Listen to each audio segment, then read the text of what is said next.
नमस्कार, मैं जितेंद्र चतुर्वेदी। इन दिनों आम आदमी पार्टी की अपनी तो एक महत्वाकांक्षा है, उससे आप सब लोग परिचित ही हैं। वो ये चाहती है कि भाजपा और कांग्रेस के बाद वो तीसरी ऐसी पार्टी बन जाए जिसे लोग बतौर विकल्प के रूप में देखें। और यही वजह है कि राष्ट्रीय पार्टी बनने के बाद उसने एक कोशिश शुरू कर दी है जिसके जरिए वो 2024 के लोकसभा चुनाव में अपनी एक मजबूत उपस्थिति दर्ज करा सके। लेकिन समस्या खड़ी हो गई है आम आदमी पार्टी के सामने। उसकी वजह यह नहीं है कि किसी और सियासी दल ने रोड़े अटकाए हों।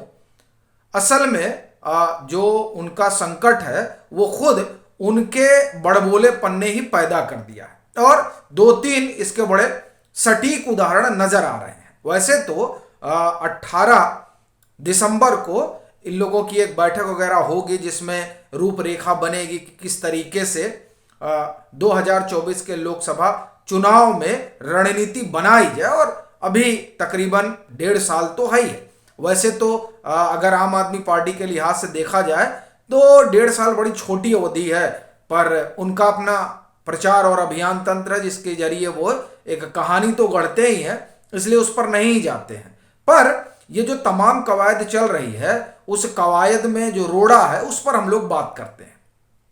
हम लोग पंजाब चलते हैं दिल्ली जाने से पहले। दिल्ली तो उनका अपना गढ़ है ही है, लेकिन पंजाब में आप देखिए, पंजाब में ये जो सरकार आई आम आदमी पार्टी की, उसकी 2-3 वजह रही। एक तो किसान आंदोलन से उपजे आक्रोश की लहर पर आम आदमी पार्टी को वहां बड़ी सफलता मिली।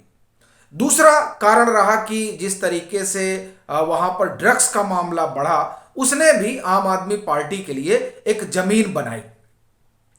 अब देखिए हो क्या रहा है उसके बरक्स। बाकी और हम वादों पर नहीं जाते हैं, जिन वादों की वादा खिलाफी पर इनके ऊपर आरोप लगता है। लेकिन हाँ, एक बात और है जिसे लेकर राघव चड्ढा पार्लियामेंट में जो गांधी प्रतिमा है उसके सामने बजाते उन्होंने धरना वरना भी दिया था, वो है बेअदबी वाला।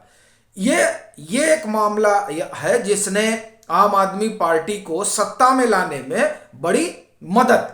तो ये 3 मसले रहे जिसके जरिए पंजाब में आम आदमी पार्टी की लहर बन पाई। लेकिन अब हो क्या रहा है साहब, बात अगर आप बेअदबी की करिए तो जिस मामले को लेकर वो चाहते हैं कि एक कानून बने, वो उसी मामले से जुड़ी हुई एक रिपोर्ट जो है वो कुंवर विजय प्रताप ने मौजूदा सरकार को दे रखी है। अब उस पर किस तरह से कार्रवाई हुई ये भी अपने आप में एक बड़ा सवाल है।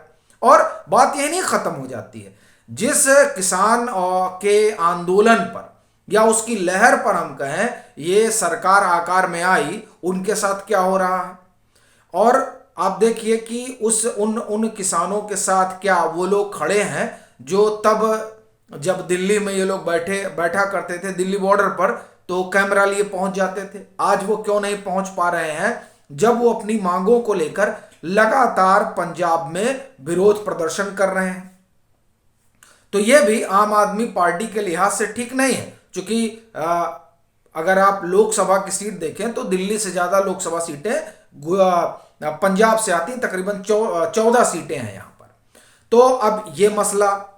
तीसरा आप देखिए जिसको लेकर जो है ये चले थे ड्रग्स वाला, उस पर देखिए सुप्रीम कोर्ट ने ही इनको आड़े हाथ लिया था, और बजाबते सुप्रीम कोर्ट ने जवाब तलब किया कि साहब आप जिस तरह से पंजाब में गली मोहल्लों में ठेके खिलवा रहे हैं उससे तो पूरी पीढ़ी की पीढ़ी बर्बाद हो जाएगी। ये आम आदमी पार्टी की सरकार को लेकर कोर्ट ने कहा।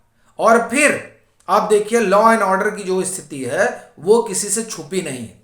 अब ये 4 चीजें तो सीधे सीधे पंजाब में दिखाई दे रही हैं। अब इन 4 चीजों को आप अगर राष्ट्रीय परिप्रेक्ष्य में रखकर देखें तो किसानों के साथ आप समझिए वादा खिलाफी हो गई।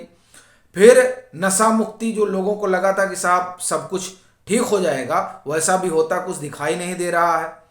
और फिर आप देखिए कि जो परिस्थितियां पंजाब में कानून व्यवस्था वाली, ये सब चीजें ये बता रही हैं कि असल में सत्ता आने के बाद जो वादे हैं वो ठंडे बस्ते में डाल दिए जाते हैं और कोशिश सिर्फ इस बात की होती है कि किस तरह से सरकार चले। तो क्या ये जो चीजें पंजाब में दिखाई दे रही हैं, जो सरकार की विफलता, वो भी आम आदमी पार्टी की सरकार जिसको लोग देख रहे हैं, क्या उसके बाद वो आम आदमी पार्टी के लिए मन बना पाएंगे लोकसभा के चुनाव में? पंजाब के भीतर बड़ी समस्या है भाई, 14 सीटें हैं, मुश्किल बमुश्किल एक आध दो सीट जीत पाएगी आम आदमी पार्टी। जो जो संभावना जो अभी मौजूदा परिदृश्य दिखाई दे रहा है, क्योंकि विधानसभा और लोकसभा के चुनाव में जो पैटर्न होता है वो बदल जाता है। और ये पंजाब तो पिछले 7-6 महीनों में तो कहा जा रहा है कि वो भोग रहा है। तो ये परिस्थिति जो पंजाब में है वो क्या आम आदमी पार्टी के मुफीद है लोकसभा चुनाव के लिहाज से? और अगर आप दिल्ली चले जाएं तो वहां की परिस्थितियों से तो आप वाकिफ हैं। मुस्तफाबाद वाली कहानी हमने आपको सुनाई ही कि जो अपना आधार है वही चला जा रहा है। दूसरा आप देखिए कि यहां वेतन को लेकर किस तरीके का संघर्ष चल रहा है। अभी खबर थी कि दिल्ली वक्फ बोर्ड के जो लोग हैं उन्हीं को वेतन नहीं मिला, करें साहब हम घेराबंदी कर लेंगे। उसके पहले डीटीसी वालों ने आंदोलन किया था, उससे पहले शिक्षकों वाला एक मसला उठा था वेतन वाला। फिर आप ये देखिए कि मसला योग के अध्यापकों का भी था। एक लंबी फहरिस्त निकल आती है, उस फहरिस्त में यह बात जाहिर होती है कि किस तरीके से आर्थिक प्रबंधन में, जो कि सुरक्षा वाला प्रबंधन तो वहां दिल्ली में आम आदमी पार्टी के पास है नहीं, सिक्योरिटी तो सब जो है होम से वहां जुड़ी हुई, होम मिनिस्ट्री से, तो उससे तो इनका कोई सरोकार नहीं है। नहीं तो अगर सरोकार होता तो जिस तरह की परिस्थितियां पंजाब में है संभवतः उस तरह की यहां भी बनती। लेकिन अभी अगर उसको हटा दें तो ये जो आर्थिक वाला मसला है इसमें भी बहुत मुफीद तो आम आदमी पार्टी की सरकार नहीं दिखाई देती है दिल्ली में। तो साहब न सुरक्षा के लिहाज से मुफीद, ना आर्थिक प्रबंधन के लिहाज से मुफीद, ना आप ये कहें कि जो आप वादे वगैरह करते हैं उसके लिहाज से भी व्यवहारिक धरातल पर कुछ नहीं दिखाई देता। फिर आपने किसानों को लेकर जिस लहर पर आप आए, अब उन्हीं के खिलाफ वहां पुलिस जो है डंडा भांजती है। तो ये तमाम चीजें जो हैं वो आम आदमी पार्टी के मिशन 2024 के अनुकूल तो नहीं नजर आती है।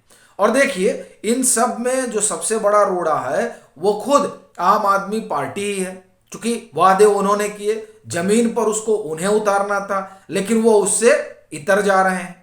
और फिर आप देखिए जो सबसे बड़ी चीज है कि इन्होंने जब अपनी सियासत शुरू की तो 2012-13 से, तो इनकी सियासत में कुछ आप ये कहिए कि इनके एक मैं ये कहूं कि आधार था, जैसे हम ईमानदारी से काम करेंगे, एक बात। दूसरी बात, इन्होंने एक कोशिश की एक खांचे में आने की, लेकिन अब वो कोशिश नहीं दिख रही है किसी खांचे में बैठे रहने की। इनका एक ही खांचा है कि किसी तरीके से वोट बटोरा जाए, फिर उसमें अगर सहूलियत हो तो हिंदुत्व का कॉइन भी उछाला जाए, और अगर वहां सहूलियत नहीं दिख रही है तो सेकुलरिज्म वाला कॉइन उछाल दिया जाए।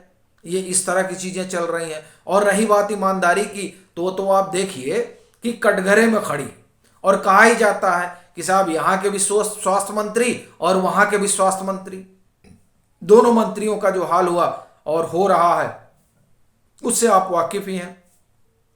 तो ये तमाम चीजें जो हैं वो आम आदमी पार्टी की जो अपनी महत्वाकांक्षा है और जो अरविंद केजरीवाल की अपनी उड़ान है उस पर लगाम लगाते हैं। और इसी वजह से ऐसा लगता है कि इनकी जो इच्छा और महत्वाकांक्षा जो भी हो, मगर इनकी सरकारों का कामकाज जिस तरीके से आसपास के राज्यों में जा रहा है, और इनका जो उसे क्या कहा जाए, ख्याति तो बड़ा पॉजिटिव शब्द हो जाता है, इनके मॉडल का जो विद्रूप स्वरूप निकलकर अन्य जगह पहुंच रहा है, वो दरअसल आपके लिए समस्या क्रिएट कर रहा है। अभी के लिए फिलहाल इतना ही। अगर आप मतांतर से नहीं जुड़े हैं तो जुड़िए, वीडियो को लाइक कीजिए, शेयर कीजिए और अपने सुझाव जरूर साझा कीजिए।